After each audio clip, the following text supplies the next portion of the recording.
Hallelujah. It's good to see everybody again. I hope everyone is well rested, well fed. Our opening scripture 휴식 잘 취하셨죠? 오늘 생명 양식은 스가랴 4장 8절에서 9절입니다.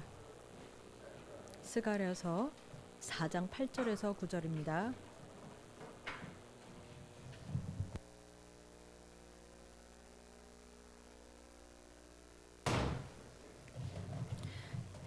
제가 8절 읽고 9절 함께 읽겠습니다.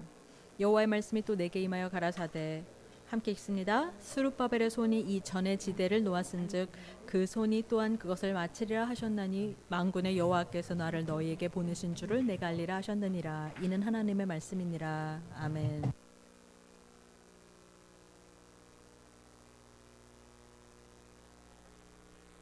오늘 이가벨 목사님께서 방금 기도해 주신 대로 이 스룹바벨이라는 사람은 큰 사명을 받았습니다. 이 사람은 유대인의 바벨론 포로에서 돌아올 때 성전을 재건하는 사명을 받았죠. 성경에 나타나는 이 구속사를 볼 때 스룹바벨은 그저 한 사람에 불과했죠.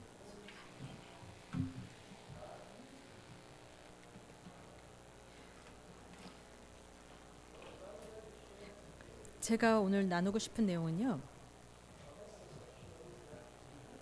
스룹바벨과 그의 역사가 구속사 전반에 나타나는 내용이라는 것입니다.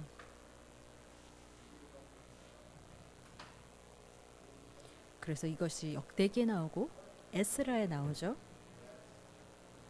근데 이곳에서 제가 지금 강조하고 싶은 내용은 스룹바벨 성전의 이 내용이 창세기부터 계시록까지 연결된다는 거예요. 본래 저는 스룹바벨, 에스라, 느헤미야 1차, 2차, 3차 포로 귀환의 지도자에 대해서 이야기하려고 했었는데요. 제가 이 말씀을 준비하면서 그리고 수련의 기간 동안 저도 함께 선포하시는 선교사님들을 통해서 은혜 받고 또 여러 가지 간증을 해주신 우리 성도님들께 은혜 받으면서 스룹바벨의 이야기는 우리의 이야기구나라는 것을 더욱 깨닫게 됐고 이것을 준비하게 됐습니다. 역대하 36장 22절에서 23절 말씀을 보시면 바사왕 고레스가 하나님의 백성이 약속의 땅으로 돌아갈 수 있다는 것을 보여주고 있습니다.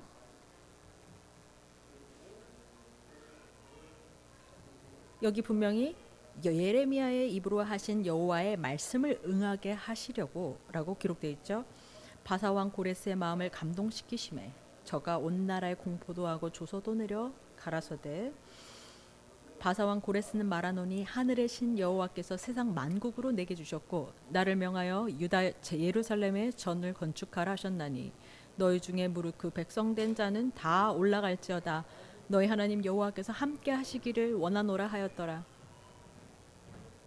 말씀하고 있죠. 여기서 보시면은 이 이방 왕이 하나님께 소명을 받았습니다. 내 집을 건축하라. 그래서 유대인들 이제 유다로 돌아가라. 유다 예루살렘으로 돌아가서 하나님의 집 성전을 건축하라. 하나님이 너와 함께 하시기를 원하노라. 참 놀랍죠? 왜냐하면 이방 왕이 이 조서를 내렸다는 것입니다. 그리고 에스라 1장을 보시면은 특별히 1절에서 4절 말씀을 보시겠습니다. 다시 이 조서를 반복하시는데 바사왕 고레스 원년에 그러니까 바사 나라가 이제 건축이 됐어요. 원년이에요. 첫 해예요. 근데 그 즉위한 원년에 첫 해에 이 이방왕이 첫 번째로 하는 내용이 유다인들은 예루살렘으로 돌아가서 성전을 재건하라는 것입니다.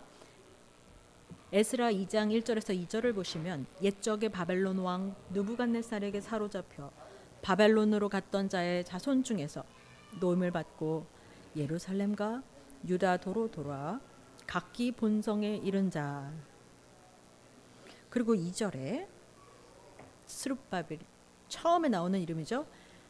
스룹바벨과 예수아와 느헤미야, 스라야와 르엘라야, 모르드게, 빌산, 이렇게 쭉 나오죠. 많은 이름이 나오는데요. 가장 먼저 나온 이름이 누굽니까? 특별히 유대인의 전통에 따르면은 지도자나 그 족장이 먼저 나와요. 그래서 귀한 자의 지도자로서 스룹바벨이 가장 먼저 나옵니다. 스룹바벨은 그냥 아무나가 아니라 다윗의 자손입니다. 마태에서 예수님을 소개할 때 마태복음 1장 12절을 보시면 바벨론으로 이거한 후에 여고냐는 스알디엘을 낳고 스알디엘은 스룹바벨을 낳고 라고 말씀하고 있죠. 스룹바벨은 이 왕족이에요. 다윗 왕의 자손으로 태어났습니다. 그리고 예수 그리스도의 조상이 된 거예요. 족보에 따르면.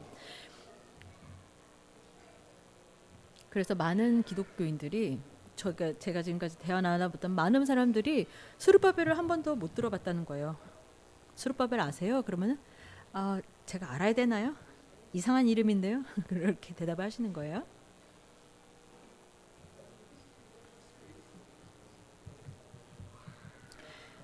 가장 최근에 출간된 구속사 시리즈 11권 제2권 하를 보시면은 스룹바벨은 바로 이 성전을 재건한 사람이라는 것입니다.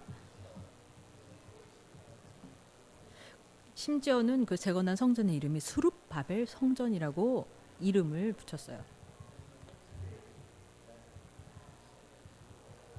그래서 저의 소원은 이 시간 우리가 스룹바벨의 이야기를 떠올릴 때 우리 이야기를 하고 있다는 것을 깨닫기를 소원합니다. 그래서 바벨론에서 예루살렘으로 돌아오는 귀환하는 바벨론의 이 포로된 땅에서 약속의 땅으로 돌아오는 과정이잖아요. 그리고 오늘 본문 말씀처럼 스룹바벨 손이 이 전의 지대를 놓고 또한 그것을 마치리라 했습니다. 이 역사는 구속사의 처음부터 끝까지 반복되는 역사예요. 바벨론에서 나와서 예루살렘에 돌아가 하나님의 집을 건축한다는 주제가 반복되고 있어요. 그래서 큰 첫 번째로 바벨론과 원 역사를 살펴보겠습니다.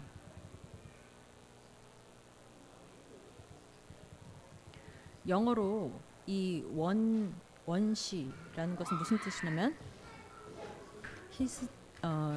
역사 전의 역사라는 뜻이에요. 그래서 고대 근동에서는 창세기 1장부터 11장까지의 역사였습니다. 그래서 하나님의 백성들의 역사는 아브라함부터 창세기 12장부터 시작된다라고 생각을 했어요. 그러나 아브라함이 등장하기 전의 역사를 원 역사라고 이야기합니다. 그리고 우리가 창세기 10장 나오는 니므롯이라는 사람을 한번 살펴봅니다.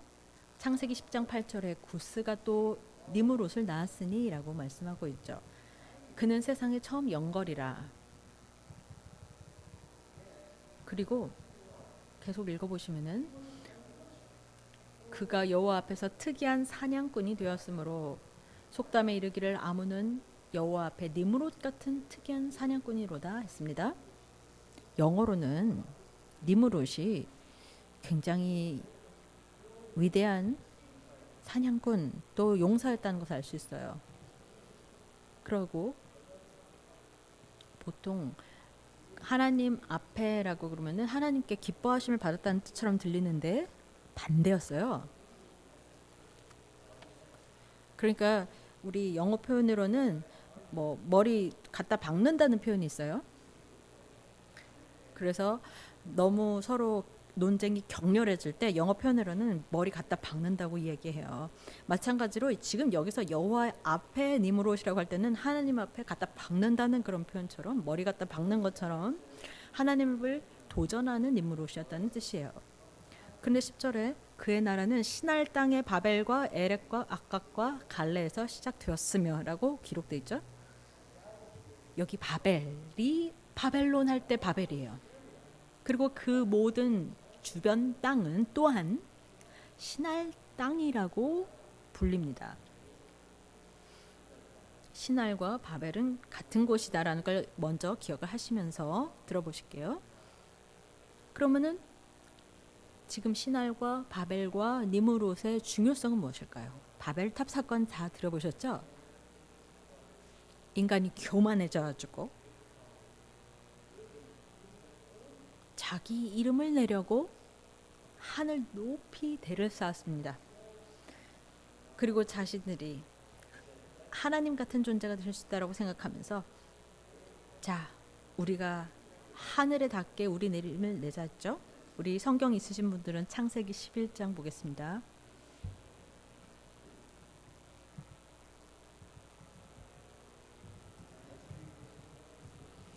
우리 창세기 1장 11장 1절부터 4절 읽겠습니다.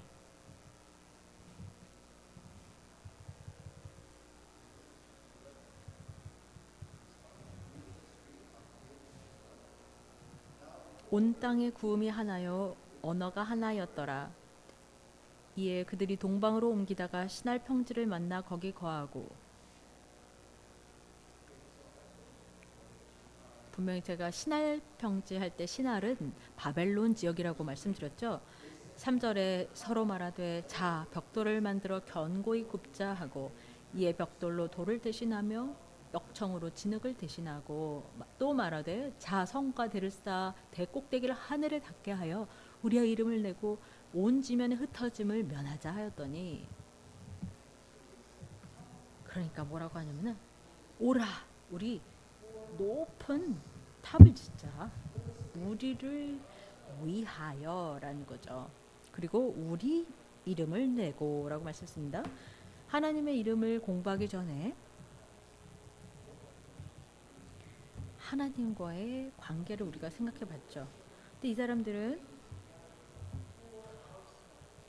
하나님의 이름은 우리와 하나님과의 관계랑 연관이 돼 있는데 반해서 이 사람들은 자기 이름을 낸다는 거예요. 하나님 이름이 아니고.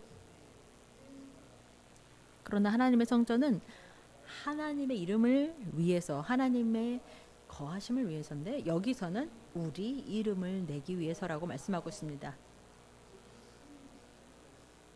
그 분명히 대조가 되고 있죠. 인간들이 어떻게 바벨에 모이게 되었는가와 하나님의 백성이 어떻게 모이게 되었는가는 다른 거예요. 그러므로 바벨이나 시날이라는 표현을 성경에서 볼 때 아니면은 시날과 관련되는 다른 지역을 볼 때 이것이 바로 인간의 타락한 상태에서 일어난 일이구나라고 알 수가 있어요. 참된 하나님, 참된 우리 주님은 바벨론과 아무런 상관이 없는 분입니다. 그래서 5절에 보시면은 여호와께서 인생들에 쌓는 성과 대를 보시려고 강림하셨습니다. 뭐 하는지 한번 볼까? 라고 오신 거예요. 그리고서 이름이 안 되겠다. 언어를 흩으셨어요. 창세기 11장 5절에서 9절이 기록하고 있죠. 그리고 바벨탑 사건 이후로 언어가 다양해지고 땅 곳곳에 흩어졌어요. 그리고 이러한 상태에서 나라가 땅이 나눠지고 말았습니다. 지구가. 그래서 이 바벨 시날 땅에서는 누가 지도자죠? 시날 땅에서는 바벨론에서는 니므롯이었어요. 그리고 하나님을 대적하고 자기 이름을 내려고 하고 그것 때문에 세상이 나뉘었어요. 이렇게 세상이 나눠진 상태에서 안타깝게도 이 일이라는 것을 족보에서도 볼 수가 있습니다. 창세기 11장 족보를 보시면 셈부터 아르박스, 셈, 에벨, 셈, 아르박사, 셀라 이렇게 내려가거든요.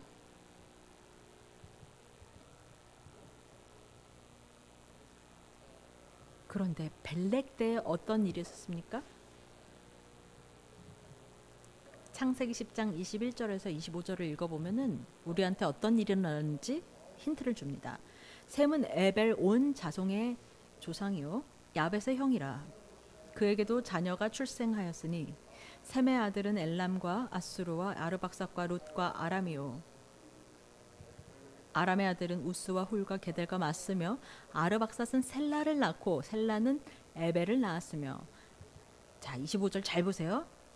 에벨은 두 아들을 낳고 하나의 이름은 벨렉이라 하였으니 그때 세상이 나뉘었으며 벨렉의 아우의 이름은 욕단이며 라고 말씀했습니다. 지금 이 창세기 11장에 족보가 나옵니다. 에벨이라는 사람이 등장하죠. 에벨의 아들이 둘이 있었는데 한 사람은 벨렉이고 그때의 세상이 나뉘었습니다 라고 말씀했잖아요. 그러면은 세상이 나뉜 사건이 무슨 사건이라고요? 바벨 사건입니다. 바벨탑 사건. 하나님이 언어를 흩으시고 사람들을 흩으신, 온 지면을 흩으신 사건이죠. 언어가 혼잡하게 된 사건. 그러므로 이 족보를 보실 때 홍수 사건 이후에 셈의 자손이 내려오는데, 노아의 아들 셈 자손이 내려오는데 점점 나라가, 사람들이 수명이 줄어들고 반쪽이 나는 것을 볼 수 있어요.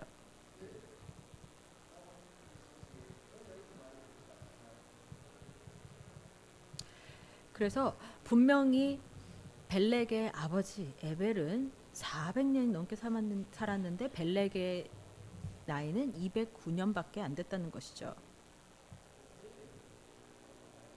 그래서 바벨탑을 쌓는데 벨렉이 참여했다는 것을 알 수가 있어요. 그때로부터 벨렉을 통해서 태어난 이 다른 사람들은요, 갈대아라고 불리는 그 땅이라고 불리는데, 바벨론 사람, 바벨론 땅 할 때는 갈대아라고도 불리게 돼요. 그래서 바벨이라는 것이 하나님의 백성이 있는 곳에 항상 함께하고 언제나 이를 방해하는 것을 우리가 볼 수가 있어요. 이 창세기 1장부터 11장의 원역사에서도 마찬가지입니다. 그런데 하나님은 구속사를 향한 계획을 갖고 계시죠. 그래서 큰 두 번째로 이제 드디어 하나님이 아브라함을 불러내시는데 바벨론과 아브라함도 관계가 있어요. 창세기 11장 27절부터 32절 보시면 또 다른 족보가 나옵니다. 데라의 후예는 이러하니라. 데라는 아브람과 나홀과 하란을 낳았고 하란은 롯을 낳았으며 하란은 그 아비 데라보다 먼저 본토 갈대아 우르에서 죽었더라. 바벨론이 지금 있는 거예요. 아브람과 나홀이 장가 들었으니 아브람의 아내 이름은 사렘이요 나홀의 아내 이름은 밀가니 하란의 딸이요. 하란은 밀가의 아비며 또 이스가의 아비더라. 사레는 잉타하지 못함으로 자식이 없었더라. 31절에 데라가 그 아들 아브라함과 하란의 아들 그 손자 롯과 그 자부 아브라함의 아내 사레를 데리고 갈대아 우르에서 떠나 가나안 땅으로 가고자 하더니 하란에 이르러 거기 거하으며 데라는 205세를 향수하고 하란에서 죽었더라 말씀했습니다. 여기서 바벨론에서 나오는 역사를 목도할 수가 있어요.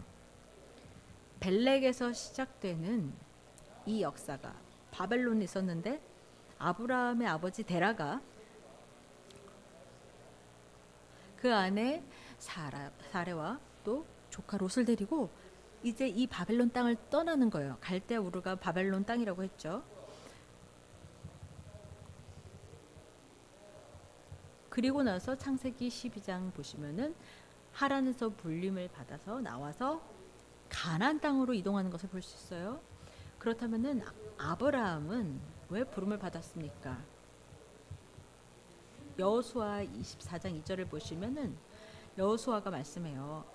여호수아가 모든 백성에게 이르되 이스라엘 하나님 여호와의 말씀에 옛적에 너희 조상들 곧 아브라함의 아비 나홀의 아비 데라가 저 강 저편에 가하여 다른 신들을 섬겼다고 말씀하죠. 그리고 3절에 내가 너희 조상 아브라함을 강 저편에서 이끌어내어 가나안 땅으로 인도하여 온 땅을 두루 행하게 하고 그 씨를 번성케 하려고 이삭을 줬다. 즉 아브라함도 바벨론에서 약속의 땅으로 이동해 왔죠. 왜 하나님이 이렇게 하셨을까요? 우리 수련의 주제 구절 중 하나죠. 창세기 18장 18절에서 19절 한번 보셨습니다.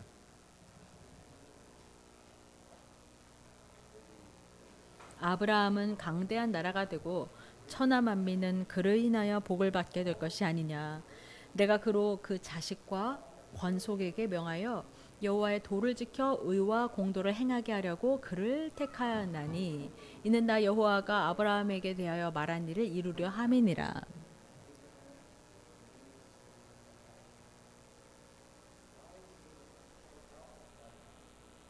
왜 아브라함이 바벨론에서 불려 나왔을까요? 하나님을 가르치기 위해서 그 자손을 가르치려고 부름을 받은 거예요.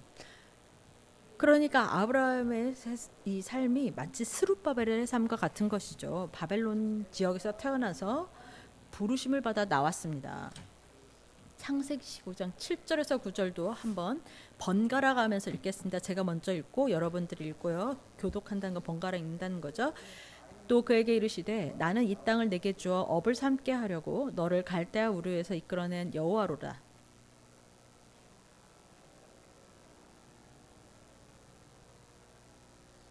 함께 읽습니다. 여호와께서 그에게 이르시되 나를 위하여 3년 된 암소와 3년 된 암염소와 3년 된 수양과 산 비둘기와 집 비둘기 새끼를 취할지니라. 그래서 하나님께서 아브라함과 언약을 맺으시는 겁니다. 하나님이 잘 기억해봐. 내가 너를 갈대아 땅에서 갈대아 우르에서 이끌어냈다. 그리고 이 땅을 주려고 했다는 겁니다. 아브라함은 아직 온전한 믿음이 없어요. 그리고 하나님한테 물어봐요. 아니 하나님 이 땅을 주실 거를 내가 어떻게 할까요? 그랬더니 언약을 맺을 거다. 자, 재물을 가져와라. 짐승들을 가지고 계셨어요.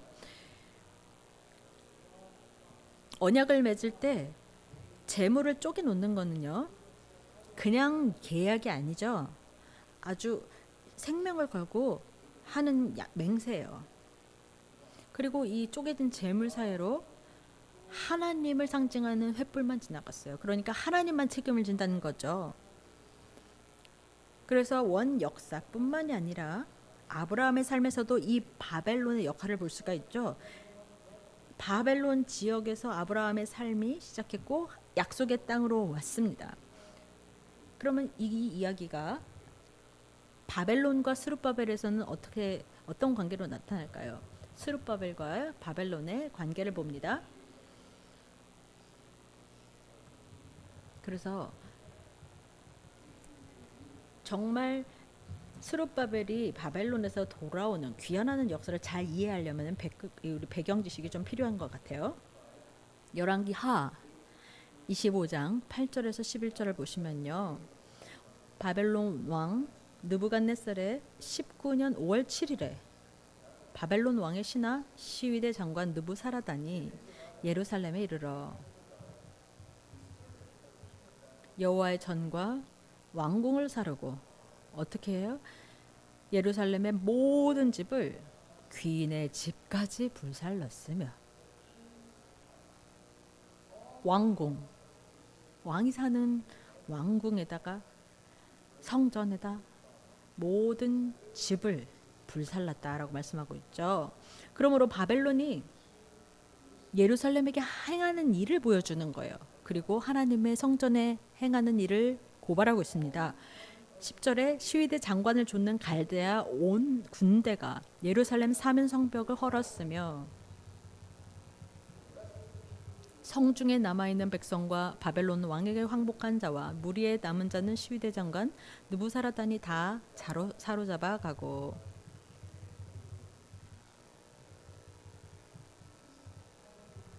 이것이 주전 586년이에요. 역사에 기록된 내용입니다. 많은 사람들이 성경이 진짜 역사적인 사실이야라고 의심을 하지만 세계 역사에서도요. 이것만은 분명히 예루살렘에서 일어났다는 것을 부정하지 못해요. 바벨론 군대가 예루살렘 성을 아주 다 불사르고 탈취해 갔다는 것은 역사에 기록된 내용이에요. 이러한 상황에서 열왕기화는 어떻게 이 재앙이 닥쳤는지를 아주 자세히 이야기하고 있죠. 그런데 이 다스리던 왕에게는 어떤 희망이 보여요. 역대상 3장 17절에서 19절에 사로잡혀간 여고냐의 아들들은 그 아들 스알디엘과 할 때 이 여고냐의 아들들은 여고냐는 감옥에 들어갔다가 감옥에서 나오게 돼요. 그래서 바벨론이 다스리던 때의 모든 왕 중에서 여호야긴 즉 여고냐는요 그 지위를 높였어요. 그리고 일평생에 먹고 살 수 있게끔 쓸 것을 받았어요. 그리고 왕의 앞에서 같이 식사했어요. 지금 유다하고 바벨론하고 완전 적군이 됐고 그리고 유다를 다 짓밟았는데 그 지역에 있던 모든 왕 중에서 여호야긴 왕만 감옥에서 나오게 되고 다른 죄인들과는 다르게 좋은 대접을 받았어요. 그리고 심지어 왕의 앞에서 먹고 살았다는 거예요. 죄수의 우복을 바꾸게 하고. 이것은 소망의 메시지입니다. 열왕기하 25장 27절에서 30절에 기록된 거죠. 여기서 우리가 한 가지 생각할 것은 역대상 3장 17절에 사로잡혀간 여고냐의 아들들은 하잖아요. 여고냐랑 여호야긴하고 같은 이름이에요. 이름이 여러 가지가 있었던 거죠. 사로잡혀간 즉 감옥에 있었던 여고냐의 아들들은 그 아들 스엘딜과 말기람과 부다야와 세나살과 여가마야 호사마와 느다바요. 그리고 19절에 보시면 스룹바벨이 나와요. 근데 스룹바벨의 아버지를 보세요. 부다야의 아들들은 스룹바벨과 분명히 마태복음 1장 12절에서 스룹바벨의 아버지가 누구예요? 예수 그리스도 족보에서는 스알디엘이었죠. 맞아요. 근데 이 역대상 족보에서는 스룹바벨이 부다야의 아들이다라고 등장하고 있는 거죠. 성경이 틀렸습니까? 여러분, 제가 물어볼게요. 이 성경의 저자가 헷갈려서 이렇게 썼을까요? 아무 말도 하기 싫으세요? 물론 답을 너무 잘 알고 계시기 때문이죠. 성경은 온전하게 하나님의 말씀이니까 100% 맞는 말씀인데 정확한 말씀인데 왜 한 곳에서는 마태에서는 이렇게 기록하고 이 역대상 족보에서는 이렇게 기록을 할까요? 그런데 잘 조사를 해보면 스알디엘은 육신적인 아버지가 아니고 실제 아버지는 부다야였다는 거예요. 유대인들은 이 특별한 결혼법이 있어요. 계대 결혼법이라고 하는데 만약에 씨가 없어가지고 자손이 끊기려고 할 때, 족보가 끊기려고 할 때 구속자를 다른 사람을 거기다가 넣어가지고 아들을 낳게 해요. 신명기 25장 5절에서 6절을 봅니다. 제가 5절 읽고 여러분이 6절 읽겠습니다. 형제가 동거하는데 그중 하나가 죽고 아들이 없거든 그 죽은 자의 아내는 나가서 타인에게 시집가지 말 것이요. 그 남편의 형제가 그에게로 들어가서 그를 취하여 아내를 삼아 그의 남편의 형제된 의무를 그에게 다 할 것이요. 그 여인의 낳은 첫 아들로 그 죽은 형제의 후사를 있게 하여 그 이름을 이스라엘 중에서 끊어지지 않게 할 것이니라. 얼마나 귀한 법입니까?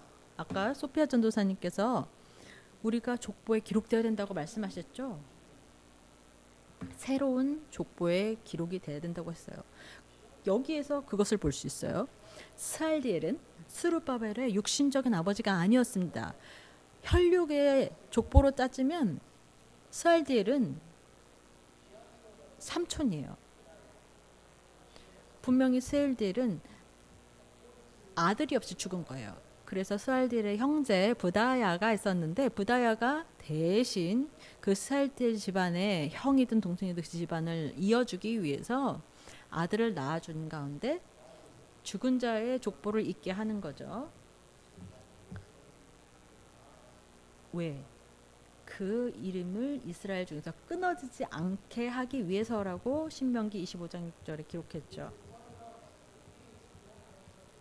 만약에 족보에서 지워진다, 족보에서 빼버린다 그러면은 구원이 없다는 뜻이에요.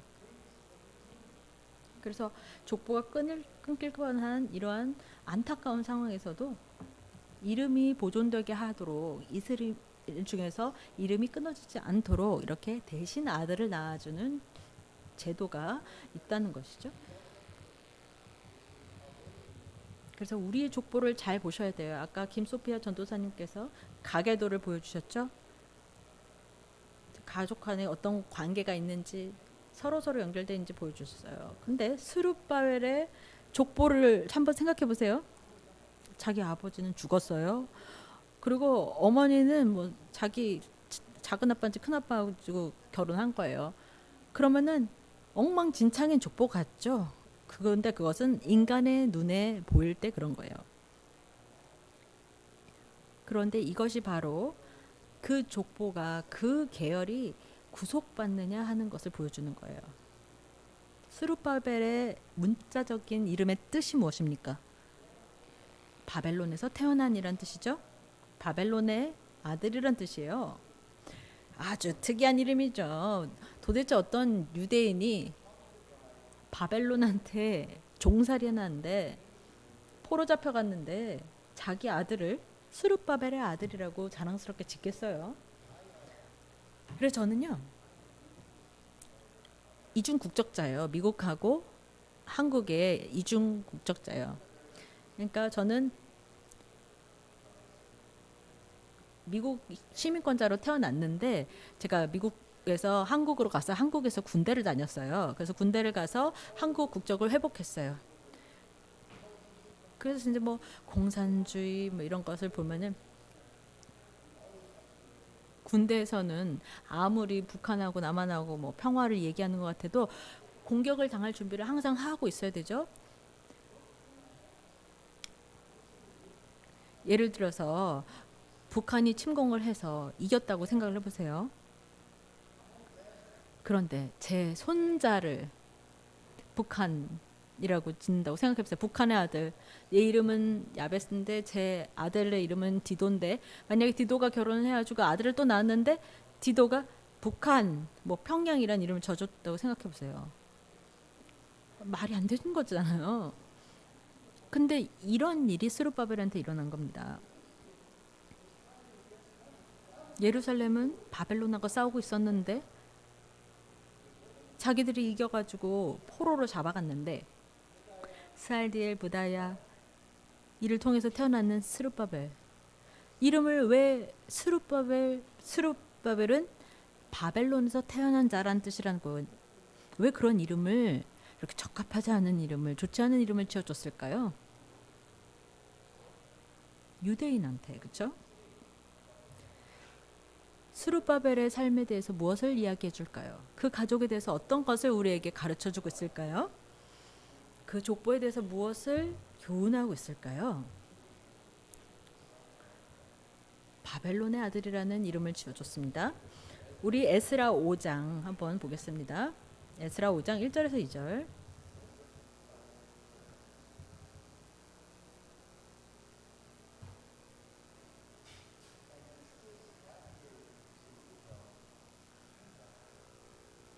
이것은 스룹바벨이 귀환하는 후예요. 분명히 아까 귀한 자의 지도자로 이름이 첫 번째 등장하는 것을 봤습니다. 스룹바벨은 이 귀한 족보의 첫 번째 지도자가 되기 위해서 무엇을 했을까요? 자기 과거를 완전 털어버렸다는 것을 보여주고 이스라엘 백성들한테 우리는 하나님의 나라로 돌아간다 이거 보여줘야 되는 거예요. 에스라 5장 1절에서 1절 한번 읽어보겠습니다. 선지자들 곧 선지자 학계와 이또의 손자 스가랴가 이스라엘 하나님의 이름을 받들어 유다와 예루살렘에 거하는 유다 사람들에게 예언하였더니 함께 이에 스르엘의 아들 스룹바벨과 요사닥의 아들 예수아가 일어나 예루살렘 하나님의 전 건축하기를 시작하며 하나님의 선지자들이 함께하여 돕더니라고 했어요.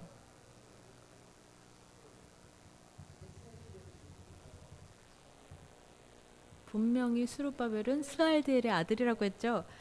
그러니까 이 사람들은요, 문제는 선지자의 말씀을 들었다는 거예요. 그리고 하나님의 음성에 순종하는 마음으로 일어나 하나님의 전을 건축하기 시작했어요. 바로 바벨론에서 태어난 아들 스룹바벨이 성전을 constru다. 이것이 우리의 이야기입니다. 사실은 바벨론에서 태어났으나 예루살렘으로 돌아왔다는 거예요. 그러한 관점에서 아브라함도 바벨론에서 태어난 자이기 때문에 스룹바벨이죠. 그리고 고향 땅으로 돌아왔어요. 이것이 우리의 족보예요. 우리 자신도 바벨론에 태어났습니다. 그러나 돌아가라 귀한 명령을 받아서 하나님의 성전을 건축하라 명령을 받은 거예요. 결론 맺겠습니다. 그래서 우리는 영적인 바벨론에서 새 예루살렘으로 가야 합니다. 우리는 이 신령한 바벨론에서 새 예루살렘으로 가야 합니다. 요한계시록 18장 1절에서 5절 보시면 우리 스크린에 나왔지만요. 우리 성경 직접 찾아보겠습니다.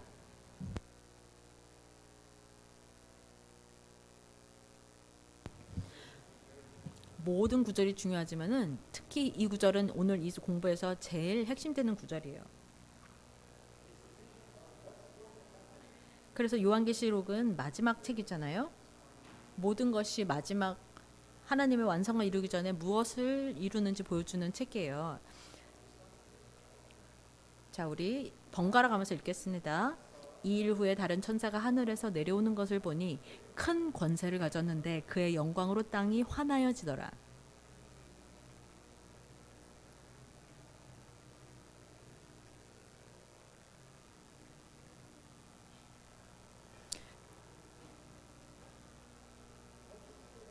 바벨론에 대해서 뭘 얘기하고 있어요?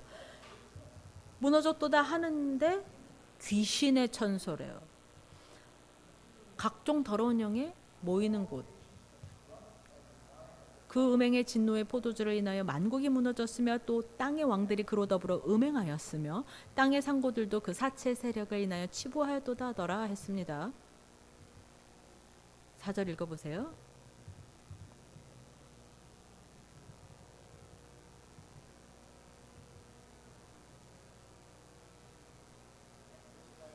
오 절 함께 있습니다. 그 죄는 하늘에 사무쳤으며 하나님은 그의 불의한 일을 기억하신지라. 아멘. 뭐라고 말씀하고 있나요? 바벨론은 감옥 같은 곳이에요. 그러나 무너지고 만단 것입니다. 그리고 힘센 천사의 음성이 뭐라고 합니까? 내 백성아 그곳에서 나와라. 하늘에서 음성이 나서 내 백성아 거기서 나와라. 그 죄에 참여하지 말아라 말씀하고 있습니다. 왜냐?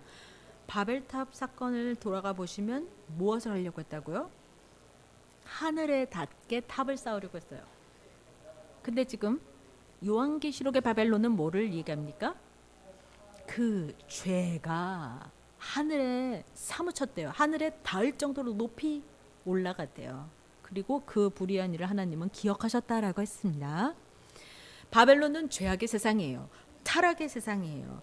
죄와 사망과 귀신과 이 모든 것에 우리를 붙잡아 놓는 감옥과 같은 곳이에요. 아까 여호와긴 기억나시죠? 분명히 죄인으로 감옥에 갇혔는데 그 감옥에서 놓여놨습니다. 그리고 그 죄인의 죄수복을 벗고 왕복을 다시 펴줬어요.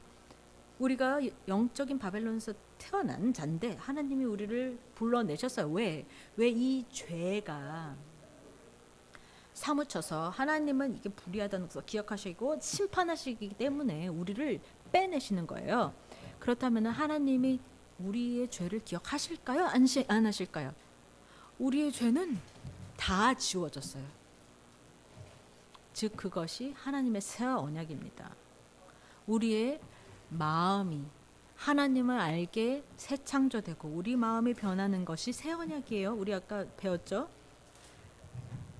칭의, 성화, 영화의 과정, 구원의 과정을 배웠죠. 우리 영만 구속받는 게 아니라 마음도 구속이 되고 몸의 구속, 즉 변화도 있다는 것을 배웠습니다. 그것이 바로 바벨론에서 나오는 과정입니다. 이 죄악의 세상에서 그리고 우리 죄악의 역사에서 우리의 과거에서 노연하는 일이에요. 그래서 그러는 의롭다 칭을 받고 거룩하게 만들어지고 성화 과정을 거치고 그래서 예레미야 31장에 있는 새 언약을 말씀드리고 싶습니다. 예레미야는요. 이 포로로 잡혀 있는 중에서 말씀한다고 했죠. 31장 31절에서 34절. 나 여호와가 말하노라 보라 날이 이르니 내가 이스라엘 집과 유다 집에 새 언약을 세우리라. 나 여호와가 말하노라 이 언약은 내가 그들의 열조의 손을 잡고 애굽 땅에서 인도하여 내던 날에 세운 것과 같지 않을 것은 내가 그들의 남편이 되어서도 그들이 내 언약을 파하였음이니라. 나 여호와가 말하노라 그러나 그 날 후에 내가 이스라엘 집에 세울 언약은 이러하니 곧 내가 나의 법을 그들의 속에 두며 그 마음에 기록하여 나는 그들의 하나님이 되고 그들은 내 백성이 될 것이라. 34절 함께 읽습니다. 시작. 그들이 다시는 각기 이웃과 형제를 가리켜 이르기를 너는 여호와를 알라 하지 아니하리니 이는 작은 자로부터 큰 자까지 다 나를 알미니라. 내가 그들의 죄악을 사하고 다시는 그 죄를 기억지 아니하리라. 여호와의 말이니라. 아멘이죠. 하나님이 왜 우리를 바벨론에서 나오라고 하십니까? 왜? 하나님은 이 바벨론의 사무친 죄악을 기억하실 거예요. 그리고 심판하신 새 언약은 뭐예요? 나는 너희의 죄악을 사하고 다시는 기억지 아니하리라 했어요. 다시는 기억지 않는다. 그래서 이것이 바로 백성의 회복이죠. 또한 에스겔을 보시면은 이 화평의 언약, 영원한 언약을 세우셨죠. 이것을 이 다윗 왕의 역사에서 이해를 해야 돼요. 다윗은 하나님의 뜻을 하나님의 성전을 지을 뜻을 가지고 있었어요. 마음에 그렇게 평생 힘들게 최선을 다해가지고 지었던 이 성전이 파괴가 됐어요. 다윗 왕의 이 왕권이 무너졌어요. 주권이 무너졌는데 이스라엘 백성들은 언제나 이 다윗 왕국을 재건하기를 원했던 거예요. 그런데 성전이 파괴된 이후에 에스겔 37장 24절에 보시면 이렇게 말씀합니다. 내 조상 다윗이 그들의 다 왕이 되리니 그들에게 다 한 목자가 있을 것이라. 그들이 내 규례를 준행하고 내 율례를 지켜 행하며. 그래서 에스겔은요 다윗이 왕이 된다. 근데 누구를 이야기하는 거예요? 그리스도, 예수님이죠. 오실 구주 예수 그리스도. 내가 내 종 야곱에게 준 땅 곧 그 열조가 거하던 땅에 그들이 거하되 그들과 그 자자손손이 영원히 거기 거할 것이요 내 종 다윗이 영원히 그 왕이 되리라. 26절 내가 그들과 화평의 언약을 세워서 영원한 언약이 되게 하고 또 그들을 견고하고 번성케 하며 내 성소를 그 가운데 세워서 영원히 이르게 하리니 내 처소가 그들의 가운데 있을 것이며 나는 그들의 하나님이 되고 그들은 내 백성이 되리라. 28절 시작.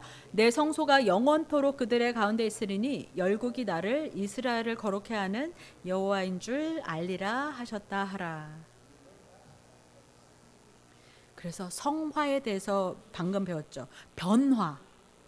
우리 인생의 변화, 삶의 변화, 우리 말과 행동, 또 우리 생각, 사상의 변화. 그래서 성화되고 거룩해지는 거예요. 성전이 재건되면 하나님의 거하심을 체험하게 되는데 하나님이 뭐라고 하세요? 나는 이스라엘을 거룩해 하는 여호와인 줄 알리라 하셨죠. 그래서 바벨론에 나와서 성전을 짓는 것은 성화의 역사입니다. 그래서 우리 하나님과 함께 영화롭게 되기 위해서는 이 과정을 반드시 걸쳐야 되는 거예요. 변화의 날까지. 이것은 땅의 회복이며 백성의 회복이며 우리 주권의 회복입니다. 누구의? 하나님의 주권의 회복이죠. 하나님, 바로 우리의 왕, 그 왕국을 다스리는, 나라를 다스리고 백성을 다스리고 땅을 다스리는 그 왕권의 주권의 회복이 필요한 거예요. 그래서 하나님 나라의 회복이 이루어집니다. 그래서 마지막 구절인 요한계시록 22장 16절을 한 목소리로 읽겠습니다. 요한계시록 22장 마지막 장이죠. 16절 마지막 장 22장 함께 찾고 읽겠습니다. 우리 실제 각자의 성경책으로 읽어 보겠습니다. 요한계시록 22장 16절 시작. 나 예수는 교회들을 위하여 내 사자를 보내어 이것들을 너에게 증거하게 하노라. 나는 다윗의 뿌리요 자손이니 곧 광명한 새벽별이라 하시더라. 아멘. 이것이 성경 전체에 기록된 마지막 말씀 중에 하나예요. 예수님이 자기 자신을 뭐라고 불러요? 나는 다윗의 뿌리요 다윗의 자손이다. 다윗은 이스라엘의 왕권을 상징해요. 이스라엘의 회복을 상징해요. 그런데 그 뿌리, 시작, 또 자손, 끝, 즉 알파와 오메가, 시작과 끝이요 알파와 오메가시고 이 모든 것이 시작부터 끝까지 하나님께 예수님께 속했어요. 그리고 내가 곧 오겠다라고 말씀하셨죠. 누구에게? 바벨론에서 나온 그리고 언약의 땅으로 온 사람들에게입니다. 그래서 결론으로 스룹바벨의 이야기는 자, 스룹바벨이 누구입니까? 그냥 역사에 존재했던 아무나가 아니었죠. 스룹바벨은 신령한 뜻으로 아브라함이고 이 땅에 이 죄악의 땅에 내려오신 우리에게 부활을 주시고 영생을 주신 바로 그분이 우리 예수님이시죠. 우리 바로 이 죄악 가운데 태어난 우리가 그러나 예수님을 믿어서 죄에서 빠져나와 약속의 땅으로 갈 우리가 바로 스룹바벨이고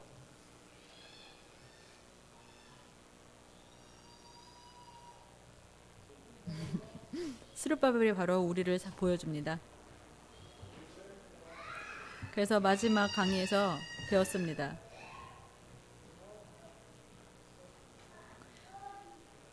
우리 이 족보에서 굉장히 슬픈 일들이 많이 있었어요. 안 좋은 일들이 있었어요. 불행한 일들이 있었습니다.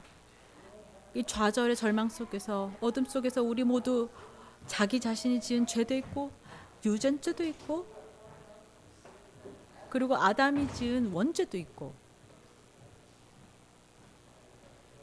근데 바로 이것이 바벨론에 포로되는 이유가 아담의 원죄 때문이 아닙니까? 그런데 우리가 이렇게 바벨론의 자식으로 태어났지만 하나님께서 용서해 주시는 가운데 하나님의 눈을 보기에는 죄가 더 이상 있지 않아요. 하나님 기억치 않으신다 하셨어요.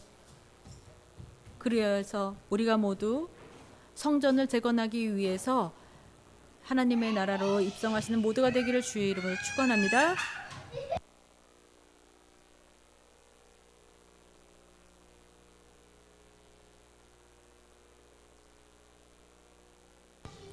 하나님 아버지 진심으로 감사드립니다. 스룹바벨의 역사를 통하여서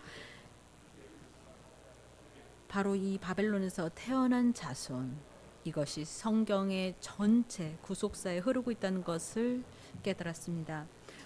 원역사로부터 아브라함의 역사부터 이스라엘 백성의 역사와 또 세계 역사까지도 이 스룹바벨이 존재하고 있습니다. 그리고 스룹바벨은 결국 우리의 이야기라는 것을 깨달았습니다. 우리 영적인 바벨론에 살고 있지만 예수 그리스도 때문에 바로 이 사망을 정복하러 오신 사망을 이기신 우리 예수님 덕분에 새 예루살렘으로 들어갈 수 있는 모든 자격자 된 줄 믿습니다. 우리 산소망 교회가 아버지 그 과거의 역사가 어땠든지 간에 어떤 어려움이 있었든지 간에 한 사람 한 사람 여기 있는 성도님들이 어떠한 죄를 개인적으로 지었든지 간에 하나님의 말씀을 어떻게 어겼든지 간에 용서하여 주시옵소서. 우리는 죄에 종살이 하고 있습니다. 그러나 우리를 불러주셔서 우리 죄수 복을 벗기시고 우리의 죄악을 기억지 아니하십니다.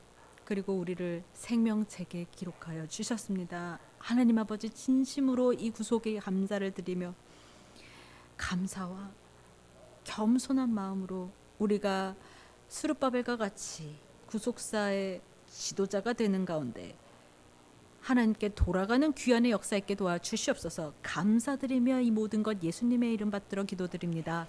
하나님께 영광 돌리겠습니다.